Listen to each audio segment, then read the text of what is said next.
ഉയർന്ന ആക്ഷൻ സംഭാഷണങ്ങളും ഇല്ലാതെ തന്നെ ജോൺ എബ്രഹാം ശരിയായ സ്ഥാനത്തെത്തി. ജോൺ എബ്രഹാമും സാദിയ ഖദീബും ഒന്നിച്ചഭിനയിച്ച ദി ഡിപ്ലോമാറ്റ് ഹോളി ദിനത്തിൽ റിലീസ് ചെയ്യും. ഇന്ത്യ പാകിസ്ഥാൻ ബന്ധങ്ങളെ ആസ്പദമാക്കി നിരവധി സിനിമകളുണ്ട്. അവയിൽ മിക്കതിലും ക്ലീഷേ ഡയലോഗുകളും ശക്തമായ ആക്ഷൻ മുദ്രാവാക്യങ്ങളും ഉൾപ്പെടുന്നു. സിനിമകളിലൂടെ ദേശസ്നേഹം സൃഷ്ടിക്കാൻ ഈ 4 കാര്യങ്ങൾ മതിയെന്ന് വിശ്വസിക്കപ്പെടുന്നു.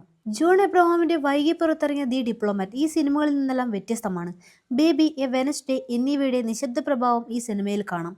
ജോൺ എബ്രഹാം നായകനായ ഈ ചിത്രം 2 എതിരാളികളായ രാജ്യങ്ങളായ ഇന്ത്യയും പാകിസ്ഥാനും തമ്മിലുള്ള അന്താരാഷ്ട്ര ബന്ധങ്ങളെ ഒരു തരത്തിലും അമിതമാകാതെ പര്യവേഷണം ചെയ്യുകയും ശരിയായ സ്ഥാനത്തെത്തുകയും ചെയ്യുന്നുണ്ട്. സത്യമേവ ജയതേ, പൊഗ്രാൻ തുടങ്ങിയ നിരവധി ദേശസ്നേഹ ചിത്രങ്ങളിൽ വ്യക്തിമുദ്ര പതിപ്പിച്ച ബോളിവുഡ് നടൻ ഇത്തവണ തന്റെ വ്യക്തിത്വത്തിന് അനുയോജ്യമായതും മികച്ച തിരക്കഥയുള്ളതുമായ ഒരു കഥാപാത്രത്തെ തന്നെയാണ് തിരഞ്ഞെടുത്തിരിക്കുന്നത്. ദി ഡിപ്ലോമാറ്റ് യഥാർത്ഥ ജീവിതത്തെ ആസ്പദമാക്കിയുള്ളതാണ്. പാകിസ്ഥാനിൽ നിർബന്ധിതമായി വിവാഹം കഴിപ്പിക്കപ്പെടുകയും ശാരീരിക പീഡനവും ലൈംഗിക പീഡനം നേരിടുകയും പിന്നീട് ഇന്ത്യൻ എംബസിയിൽ അഭയം പ്രാപിക്കുകയും ചെയ്ത ഒരു ഇന്ത്യൻ സ്ത്രീയായ ഉസ്മ അഹമ്മദിന്റെ കഥയാണ് ദി ഡിപ്ലോമാറ്റിൽ അവതരിപ്പിക്കുന്നത്. ഈ കേസ് കൈകാര്യം ചെയ്തത് യഥാർത്ഥ ജീവിതത്തിലെ നയതന്ത്രജ്ഞനായ JP സിംഗ് ആണ്. സാദിയ ഖദീബ് ഉസ്മ അഹമ്മദിന്റെ വേഷം ചെയ്യുമ്പോൾ ജോൺ എബ്രഹാം JP സിംഗായാണ് അവതരിക്കുന്നത്. നയതന്ത്ര തടസ്സങ്ങൾ, നിയമപരമായി സങ്കീർണതകൾ, ഇരു സർക്കാരുകളുടെയും സമ്മർദ്ദം എന്നിവയൊക്കെ മറികടന്ന് ഉസ്മയെ വീട്ടിലേക്ക് കൊണ്ടുവരാൻ സിംഗ് എല്ലാ ശ്രമങ്ങളും നടത്തുന്നു. സമീപകാലത്ത് ഇന്ത്യ പാകിസ്ഥാൻ സംഘർഷം ചിത്രീകരിക്കുന്ന നിരവധി സിനിമകൾ നമ്മൾ കണ്ടിട്ടുണ്ട്. എന്നാൽ ജോൺ എബ്രഹാമിന്റെ സിനിമ അവയിൽ നിന്നും തികച്ചും വ്യത്യസ്തമാണ്. വാക്കുകൾ കുറവാണെങ്കിലും ദൃഢനിശ്ചയമുള്ളവനും തന്റെ ജോലി നന്നായി അറിയുന്നവനുമായ ഒരു നയതന്ത്രജ്ഞന്റെ വേഷമാണ് അദ്ദേഹം ചെയ്യുന്നത്. പാകിസ്ഥാനിൽ ഒരു നയതന്ത്രജ്ഞനായി ജോലി ചെയ്യുന്നത് അത്ര എളുപ്പമല്ല. കൂടാതെ പാകിസ്ഥാൻ ജനക്കൂട്ടത്തെ എങ്ങനെ കൈകാര്യം ചെയ്യണമെന്നും അദ്ദേഹത്തിന് അറിയാം. പാകിസ്ഥാനിൽ പടർന്നു പിടിച്ചിരിക്കുന്ന കുഴപ്പങ്ങൾ ഈ സിനിമയിൽ മനോഹരമായി കാണിച്ചിട്ടുണ്ട്. നിങ്ങളൊരു ആക്ഷൻ പ്രേമിയാണെങ്കിൽ ഈ ചിത്രം ചിലപ്പോൾ നിങ്ങളെ നിരാശപ്പെടുത്തിയേക്കാം. കാരണം ജോൺ എബ്രഹാമിന്റെ ഷർട്ടിടാത്ത ആയിരക്കണക്കിന് ഗുണ്ടകളെ അടിക്കുന്നത് കാണാൻ കഴിയുന്ന ഉയർന്ന നിലവാരമുള്ള ആക്ഷൻ നിറഞ്ഞ ഒരു സിനിമയല്ല ഇത്. സിനിമയെ കഴിയുന്നത്ര യാഥാർത്ഥ്യമായി നിലനിർത്താൻ ഫലപ്രദമായ ശ്രമം ഈ സിനിമയിൽ നടത്തിയിട്ടുണ്ട്. ചിത്രത്തിൽ ജോൺ ഒരു ദൃഢനിശ്ചയമുള്ള സംഗീത സംവിധാനം നിർവഹിച്ച നേരായ നയതന്ത്രജ്ഞനായി കാണപ്പെടുന്നു. അദ്ദേഹം ഈ വേഷത്തെ വളരെ ഭംഗിയായി തന്നെ ചെയ്തിട്ടുണ്ട്.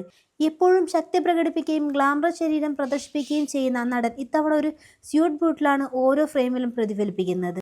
ഈ ഒരു കഥയിൽ സാദിയ ഖദീബ് വ്യക്തിമുദ്ര പതിപ്പിക്കുക തന്നെ ചെയ്തിട്ടുണ്ട്. ഉസ്മ അഹമ്മദിന്റെ യഥാർത്ഥ ജീവിത കഥയാണ് സാദിയ അവതരിപ്പിക്കുന്നത്. പീഡിപ്പിക്കപ്പെട്ട ഭാര്യയുടെയും തടവുകാരന്റെയും വികാരങ്ങൾ അവളുടെ മുഖത്ത് കാണാം. ജോൺ എബ്രഹാമുമായി അവൾക്ക് പ്രണയമില്ല, പക്ഷേ ഇരുവരും തമ്മിലുള്ള കെമിസ്ട്രി വളരെ നല്ലതാണ്.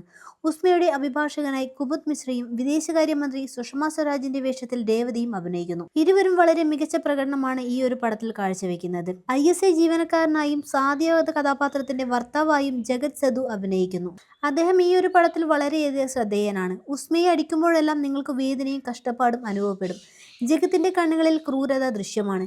ഷെരീഫ് ഹാഷ്മി ഒരു അന്വേഷണാത്മക പത്രപ്രവർത്തകന്റെ വേഷത്തിലാണ് ഇതിൽ പ്രത്യക്ഷപ്പെടുന്നത്. ഓരോ തവണയും സ്ക്രീനിൽ പ്രത്യക്ഷപ്പെടുമ്പോഴും അദ്ദേഹത്തിന്റെ മുഖത്ത് പുഞ്ചിരി വിടരുന്നു.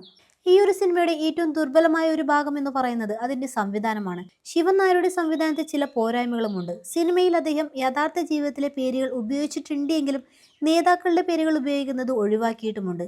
യഥാർത്ഥ ജീവിതത്തെ അടിസ്ഥാനമാക്കിയിട്ടുള്ളതാണെങ്കിലും ഏറ്റവും അലോസരപ്പെടുത്തുന്ന ഒരു കാര്യം ഇന്ത്യൻ സിനിമകളിൽ പട്ടാണി, കുർത്ത, പൈജാമ ധരിച്ച് ഭയങ്കര ഭാര്യ തല്ലുകാരെ പാകിസ്ഥാനികളെ എപ്പോഴും കാണിച്ചിട്ടുണ്ട് എന്നതാണ്. ഇത്തവണയും വലിയ കാറുകളും തോക്കുകളുമായി ഭീകരത വളർത്തുന്ന ഒരു പാകിസ്ഥാൻ കഥാപാത്രങ്ങളുടെ വീടുകളിൽ ദാരിദ്ര്യത്തിന്റെ ഒരു ഗന്ധവുമുണ്ട്. ഇത്തവണയും കുന്നിൻ പ്രദേശങ്ങളിലെ പരിസ്ഥിതിയിൽ നിന്നാണ് തീവ്രവാദികളെ കാണിച്ചിരിക്കുന്നത്. അതേസമയം പാകിസ്ഥാനിലെ തീവ്രവാദം ലാഹോറിലെയും ഇസ്ലാമാബാദിലെയും നഗരപരിസ്ഥിതിയിലേക്ക് പോലും നുഴഞ്ഞുകയറി. പാകിസ്ഥാന്റെ ചിത്രീകരണം വ്യത്യസ്തമാക്കുമായിരുന്നു. ഇത്തവണ ചിത്രത്തിൽ പാകിസ്ഥാൻ നയതന്ത്രം വിശദമായി കാണിക്കാൻ അവസരം ലഭിച്ചിരിക്കാം, പക്ഷേ അത് നഷ്ടപ്പെടുത്തിയതായിട്ടാണ് തോന്നുന്നത്.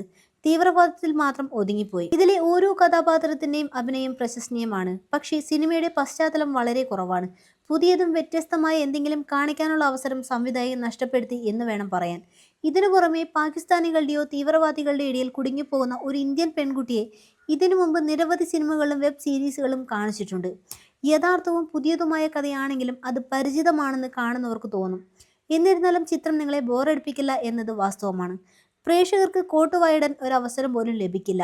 ഇതിന്റെ സംവിധായകനെ പ്രശംസിക്കുക തന്നെ വേണം. ഇതിന്റെ ഛായാഗ്രഹണവും അതിശയകരമാണ്. ചെറിയ ഭാവങ്ങൾ പോലും ക്ലോസപ്പ് രംഗങ്ങളുടെ മികച്ച രീതിയിൽ കാണിച്ചിരിക്കുന്നു. 2 മണിക്കൂറും 10 മിനിറ്റ് ദൈർഘ്യമുള്ള ഈ ചിത്രത്തിന് നല്ല എഡിറ്റിംഗും നൽകിയിട്ടുണ്ട്. ജോൺ എബ്രഹാമിന്റെ ഏറ്റവും മികച്ച അഭിനയം കാഴ്ചവെക്കുന്ന ചിത്രങ്ങളിൽ ഒന്നാണ് ദി ഡിപ്ലോമാറ്റ്. നിങ്ങളൊരു ദേശസ്നേഹിയും ജോൺ എബ്രഹാമിന്റെ ആരാധകനുമാണെങ്കിൽ ഈ ചിത്രം തീർച്ചയായും കാണേണ്ടതാണ്.